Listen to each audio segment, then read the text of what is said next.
WhatsApp എല്ലാവരും വിഷുവൊക്കെ ആയിട്ട് പടക്കൊക്കെ വാങ്ങി നിൽക്കുക. അപ്പം ഞാൻ വാങ്ങി ഇന്ന് പട്ടാമ്പി പോയിട്ട് വാങ്ങി. എന്തൊക്കെയാണ് വേണം പൂത്തിരി വാങ്ങിൻ്റെ അടിപൊളി പൂത്തിരികൾ. ഇതിന് നമുക്ക് വില വരുന്ന ആഗ്രഹിച്ചല്ലോ വിഷുവൊക്കെ എന്തായാലും ഒത്തിരി പൂത്തിരി. പിന്നെ ഞാൻ ആദ്യമായിട്ട് ഇത്ര വലിയ വാണം കാണുന്നത്. അപ്പോൾ വാണം വിചാരിച്ച് ഞാൻ അപ്പോൾ ഇത്ര പോകുന്നൊരു വാണം വാങ്ങിയിട്ടുണ്ടായിരുന്നു. പിന്നെ ഓലപ്പടക്കം, ഇത് ഓലപ്പടക്കല്ല കേട്ടോ, ഇത് മാലപ്പടക്കമാണ് വരുന്നത്. പിന്നെ നമ്മുടെ ഏവരുടെയും ഓലപ്പടക്കം വാങ്ങി. പിന്നെ മോള് പോയി പൊട്ടുന്ന സ്കൈ ഷോട്ട് ഇല്ല, അതൊന്ന് വാങ്ങി.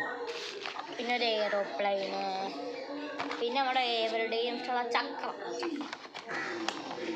പിന്നെ ഈ സാധനം പാക്കായിട്ടോ വാങ്ങിയല്ല, പാക്ക്. അപ്പോൾ നിങ്ങൾക്ക് ഇഷ്ടപ്പെട്ടാൽ ലൈക്ക് ചെയ്യുക, ഷെയർ ചെയ്യുക, സബ്സ്ക്രൈബ് ചെയ്യുക. ബൈ. വിഷു ആശംസകൾ.